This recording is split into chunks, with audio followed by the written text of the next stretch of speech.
Hey guys, this is Comic Uno, and today I'm doing Comic Uno episode 282, also known as Comic Uno's Best Comics of the Week.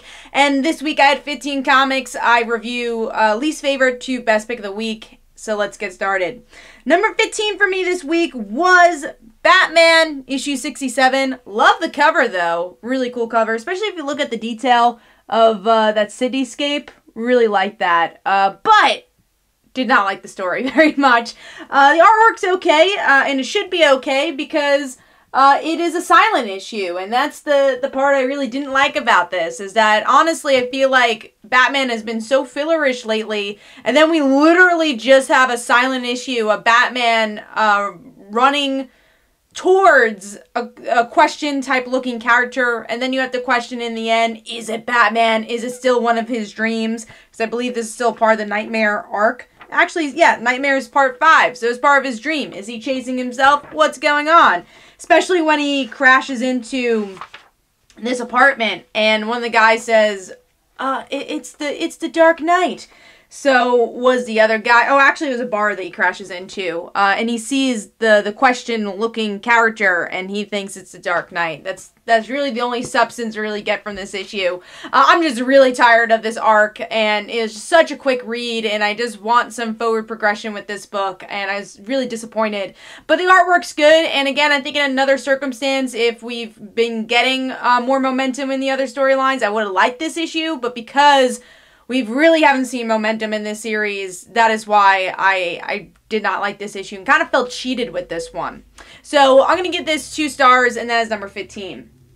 Moving on to number 14, another book I've been kind of unsatisfied with lately, but still been picking it up, and that's Archie, issue 703. I like Archie, that's why I've been picking it up. I really haven't been liking Spencer's run on the character, and honestly, I feel like it's shown here of the stuff I don't like. It's kind of this soapy Riverdale-esque story. I wouldn't say it's exactly Riverdale, but definitely takes the soap/mystery elements from the show. And I just don't really like anyone's personality in this series. And, you know, that's the charm of Archie, is the slice of life friendship/romances. But here I just hate how many secrets they're keeping from each other, that it's hard to even like see the characters you used to like and why you like them, because they've been focusing so much on the mystery. And I don't even understand why Sabrina and Archie have to be a mysterious couple. Why don't they just say something? And that's kind of the build-up of this whole issue of, oh my god, what's going on with Archie? And in the end we get to see Cheryl having this like bachelor thing, and of course it's Archie, you can be our bachelor. So now it's also become the Bachelor reality show, I guess, with Archie. But of course Sabrina's there, and they're dating, so what's gonna happen? But does it matter? If he just said something, then none of this drama would be happening, and I don't understand why they're not really saying anything. I did like the artwork though. I've been enjoying it overall. I think it fits the, again, more soapy nature of this series, but just not feeling this story. I want at least one story arc to latch onto. I think the more interesting one probably is Josie and the Pussycats, because they feel as distant as they can be from the rest of the story, and they got a mystery going on as well. But overall, giving this one 2 stars. Just haven't really been impressed with this new creative team so far.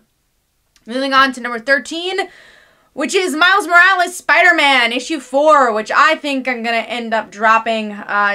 I just don't really know what direction this series is going. There doesn't seem much of a plot, and there's already a filler issue. I mean, it was an okay filler issue where we get to see Miles and his friend, and I guess his new girlfriend, go to a hip-hop museum and play sick. It's, you know, obviously it's the classic trope that we've seen in teen shows and teen stories before, that didn't really work for me. I mean, again, it's an okay story, but I don't think enough to spend $3.99 on the book, and I just haven't felt latched on to this new creative team also. And I think it's also because I don't really love the artwork of this series as well. Just not a big fan of it. So I think I'm going to drop this one for a while until there seems to be a more interesting plot line going on, especially because I feel like the supporting cast members aren't used as well as they could be, especially Ganke. I miss him and miss his voice, and we only really get to see him a little here, and he doesn't really seem that involved in the story. So yeah, giving this one 2.5 stars. Wasn't a huge fan of that one. I will say I had a couple of 2.5-star books this week. But yeah, number 12 is... I'm upset to see this so low. That is Spider-Man City at War. I will say I have not played the PlayStation game. I will also say I love this cover. Yeah, I haven't played the PlayStation game because I don't have a PlayStation, or else I totally would be playing that game because it looks awesome. And that's why I picked up the comic. I'm like, if I can't get a PlayStation, at least I can live through the story through comic books. So I picked it up, and maybe people that are playing the game might get a little bit more out of this, but I just felt like it was very by the numbers, saying, hey, Spider-Man is popular in the PS4 world. Why not make this tie-in without actually having much of a story to tell? And that's kind of what it felt here. I don't know if it's a prelude or afterlude, epilogue type story, yeah, I don't even know where it kind of stands in the video game. Let me see if it mentions it in the beginning. Nope, just says who Spider-Man is, so it doesn't say where it takes place in the game. I would think it's a prelude, just because I think MJ and Peter are together in the game, and they're not together here, so I could only... Maybe it's in the end or something, but from what I was reading, I didn't know if it was before or after the game. But yeah, I don't really feel like I needed to pick this one up, especially because there was 3 other Spider-Man books that came out this week, and this just kind of felt more fillerish to me. Even though I do like the world that they've made, I've seen clips of the game. I just don't know if it needed to be a comic book, honestly. So tell me if you picked up the game, you played the game, if you like this issue a bit more, or you're on the same side of like, hey, they only made this comic because the video game was popular, and they're like, oh my god, we need to make it, even though it doesn't feel like Injustice, Gods Among Us, where it's like it actually told more of a story there. So yeah, giving this one 2.5 stars, and that is number 12. Moving on to number 11, another Spider-Man book, and that is Friendly Neighborhood Spider-Man issue 4. I've been disappointed with this series. I do feel like they are building up to something else, though. At least I would say this arc, and it surprises me because I love Tom Taylor as a writer, and obviously I love Spider-Man. But this arc of the rumor and her character has not enticed me, but I do like the Aunt May stuff that's going on, and that's where we leave off in the issue, where Peter looks like he's going to have to deal with what's going on with Aunt May, if she has cancer or not. So I'm looking forward to issue 5, and I think that's when the series will truly start.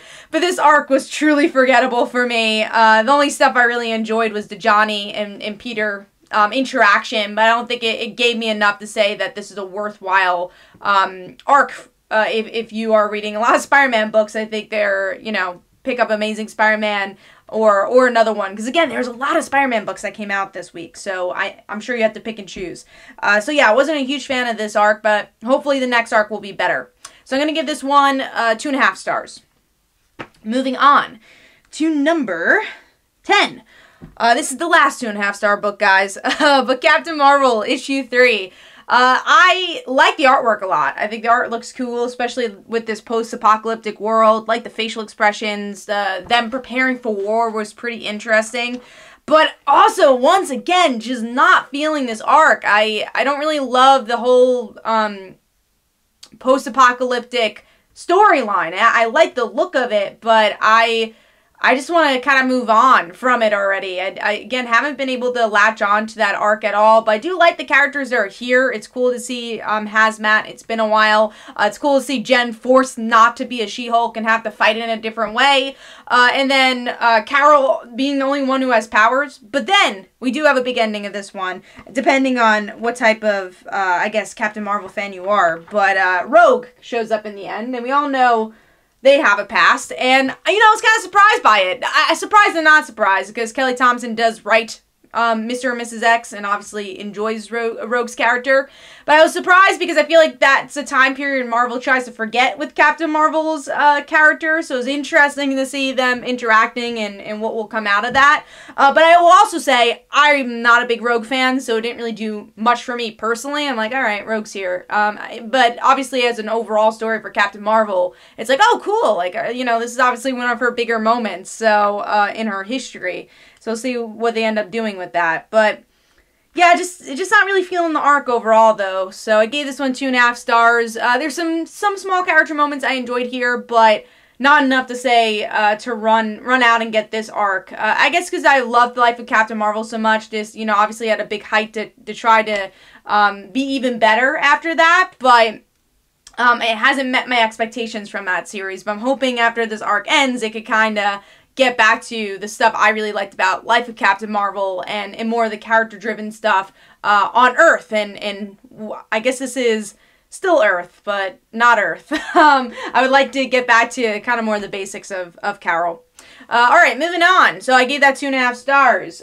Moving on to the next issue, which is number 9, and that is The Amazing Nightcrawler, issue 2. I haven't been liking Age of X-Men as of late. There are certain stories I've been enjoying, and I'll actually talk about the other Age of X-Men book a little later, that I feel is probably one of the stronger miniseries of this event, and I actually really enjoyed the first couple of issues, but because I followed all the miniseries, I'm like, I get it, you know, I get the premise, let's move on, and it just feels like it's kind of beating, you know, a dead horse here. I want it to be a lot smaller than it is. It did not have to have 7 miniseries and attached to every X-Men book there is. But I will say, out of the Age of X-Men books, this is a little bit more of a unique book, because at least it's just following one person. It's like this Hollywood story, but it goes back to the basics of, we can't love each other, and that's obviously the big part of this issue. I'm like, alright, we get it. Like, what are we going to do about it? And we're still not really getting there with most of the miniseries. So, I'm going to give this one 3 stars. I did like the artwork a lot, and I like Nightcrawler's voice, and I think this is a more intriguing story compared to the other ones, but it's still at a standstill like the other miniseries, and especially if you've been reading all the miniseries and all the tie-ins. Moving on to number 8, which is Teen Titans issue 28, which is a crossover between Deathstroke and Teen Titans, which I've been reading both. I feel like I'm one of the only people that have been reading Deathstroke, at least from the people I know. But yeah, you know, obviously Deathstroke has a big past with a lot of these characters, especially Kid Flash and Damian, if you've been reading Deathstroke's current series, but obviously also with just the Teen Titans in general, he has a big history with them. So it was cool to see that weaved in here. I'm not a huge fan of Damian and Deathstroke's relationship because I hated that arc, but I do think it brings up some interesting character plot lines here with Kid Flash, especially because he was actually on that team, and then the characters that know nothing about Deathstroke, like Roundhouse, he's like, who is this guy? And then Emiko, who has a bit more of the similar past as Damian, being more with an assassin. So that was kind of cool to see how she reacted to Deathstroke, and that they end up kidnapping him, but Deathstroke kind of laughs in their face. So it kind of felt like a classic Teen Titans story for me, especially with the reference of Mark Wolfman and George Perez. That was pretty cool. I'm not a huge fan of the artwork, but I am getting used to it. It's definitely more cartoonier than I like, but like I said, getting used to it. So I'm giving that one 3 stars, and hopefully it's an improvement for the Deathstroke series to have a crossover like this. Alright, moving on to number 7. A bit lower than it was for issue 2, but that is Jessica Jones' Purple Daughter, issue 3. The stuff that I liked about issue 2 kind of is lost in issue 3 here, where I applauded that the Purple Man story or Purple Daughter story didn't have much to do with Purple Man. It felt like a unique twist, but here it kind of goes back to all the things we know about Purple Man, and I'm like, oh, alright, like, I've seen this story before. So I was a little disappointed with that, and I didn't really love this issue because of that narrative, because again, it's something we've seen from the character before, but I still like Jessica dealing with it as a whole, and obviously the emotions that go through, and when she does interact with Luke and Emma, that's always fun. The artwork for the first chapter, though, it's like a dream of the 1950s housewife. I enjoyed it as a dream sequence, but it also is just a style of artwork I don't really like. It felt very lanky to me, so I was a little drawn out from that first issue. And then issue 2 obviously went back to the same artist that we're used to, which I think is gorgeous for this book, and it got me a little bit more into the story. But yeah, overall giving this one 3 stars. I was a bit disappointed of how it ended, and also not knowing like when it's gonna continue, and it kind of leaves you off on a cliffhanger, so I was disappointed with that as well. So we'll see if it does return anytime soon. Alright, moving on to number 6, which is Meet the Skrulls, issue 2. this is a cool concept, and that's what I've been enjoying about the series. I don't know if it's really tapping in its full potential. I want a bit more of an emotional punch from these characters, but because they're Skrulls, they're very straight-laced. They, you don't really know what emotions they're going through. But I do like the missions they're going through, like the teenage daughter having to go to a party and try to go into the parents' safe. So that was cool. I like that mission. So the small missions they have, I do think it gets a little confusing though, of like whose boyfriend was who between the two sisters. So that kind of got confusing in the narrative. But overall, I give it 3.5 stars. I like the artwork. Like I said, I like the concept, and again, it's kind of just a fun story, but I do think it could be stronger if we kind of got into the character journeys a little bit more, which I think they've only really touched upon, but I do think there's a lot of potential there to be a truly great character narrative. So, giving Meet the Skrulls issue 2 3.5 stars, and that is number 6. Moving on to number 5. Alright, so number 5 is X-Men, Age of X-Men. Next Gen issue 2. So like I was saying, I haven't been loving the Age of X-Men stuff as of recently, but this is the one series I feel like is doing something different. And we get to see, I forget this guy's name. I always forget his name. Glob. How do you forget Glob? But yeah, Glob, he's the only one that remembers that this is not real, and finally is trying to get through armor saying, hey, this isn't real, and she's starting to realize, oh, he's right. And it's cool that she has to like shave her head because all this wax was on her, so that was fun. I also really like the artwork. It kind of has this cartoonier nature, but does really great with facial expressions. So we get a little bit more into the mystery of this Age of X-Men that people don't remember. Why? What's going on? What are people doing because of it? So I feel like it actually does tackle a different angle from this book compared to the other ones that all kind of feel the same. So I like this issue. I thought it was really solid. So I'm going to give this one 4 stars, and hopefully the rest of the Age of X-Men books can be more like this one. And also just getting to see some more C-list X-Men being the lead is cool as well. Alright, moving on to number 4, which is Naomi, issue 3. This issue is a bit higher than the last, and I'm glad to see it. I will say there's a bit of exposition in the beginning where I didn't know how to really feel about that. I'm like, okay, I don't really care about the Hawk people. And we get to learn more about that garage guy and where he's from. But finally, when the parents come into the narrative, I'm like, whoa, okay, things are getting interesting now. And I finally like the parents, because I didn't really like them in issue 2, but I do like them here. And we get to see the mom just like beating up the garage guy. And I'm like, whoa, okay, what's going on here? I want to learn more about her. And they're finally ready to reveal to Naomi a little bit about themselves, even though the mom stays in the car, so what's up with that? But the dad reveals kind of this reverse-engineered Superman story that he's from another planet. And I guess what does that mean for Naomi? So I thought that was cool. I like that, it's the story we all kind of expect in a different way. So I've been enjoying this book a lot. That's a twist of something we all know and love. So I liked it. The artwork is amazing and some of the best art in mainstream comics right now, so I've been really enjoying that, and I thought it was a really solid issue, and I like that we got to learn more about the parents, and I'm just really excited to learn more about Naomi as a character in general, and definitely for me, the strongest Bendis book right now out of the 20 things he's doing. But yeah, giving this 4 stars, and that is number 4. Alright, moving on to number 3.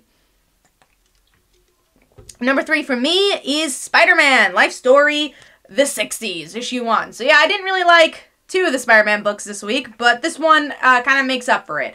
Where, I kind of got this randomly on a whim, just because obviously I know a lot about Spider-Man's narrative, so I was kind of fearful of, like, is this just going to be a repeated history of Spider-Man? But thankfully, it's not. It actually puts a lot of the Spider-Man story in a new perspective, and a lot of what we know about the 60s in a 2019 mind frame. So, one of the really powerful stuff I thought was seeing Peter having to, I think, in debate for himself, should Spider-Man go to war? Vietnam War is going on. What does that mean for Spider-Man? And we actually get a really great moment between Flash and Peter where, Peter's still pissed off at Flash. He wasn't a good friend in high school, and they're still not on good terms, but Flash and Peter do have that heart-to-heart saying, I'm going to war because of Spider-Man. And Peter's taken aback by that. So I thought that was a really cool moment.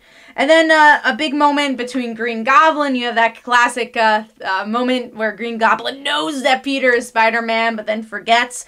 But the thing that changes here a bit is Gwen and Peter's relationship, where Gwen knows that Peter's Spider-Man a bit early on here. So what does that mean for Gwen's death? Is she gonna still die? What's gonna happen?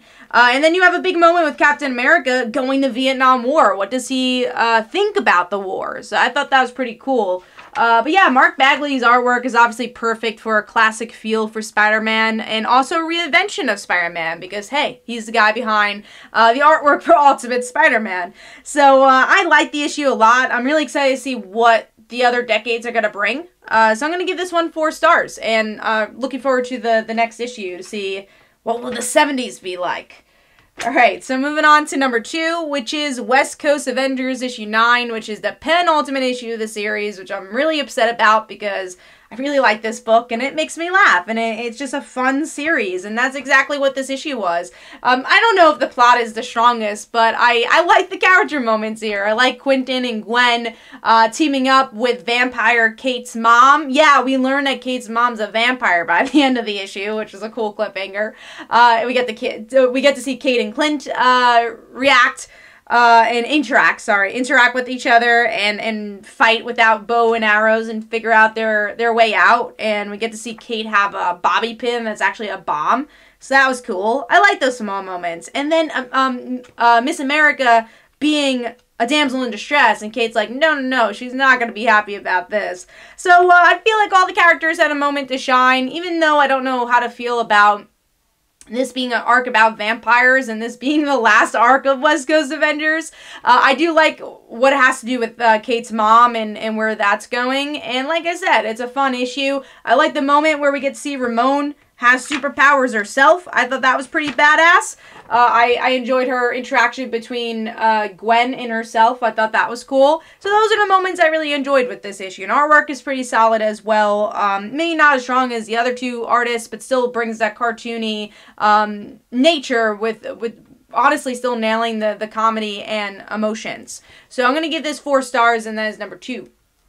Moving on to number 1. This is obvious number 1 for me this week, and that is the Immortal Hulk, issue 15. So this is my pick of the week twice in a row now. I just love the direction this book's going. I'm finally truly sold on this book. I am on the Immortal Hulk train. Not that I haven't been reading it since issue 1, but I wasn't as invested in the series as other people were until last issue, and I'm like, okay, it's about all the Hulks. That's awesome.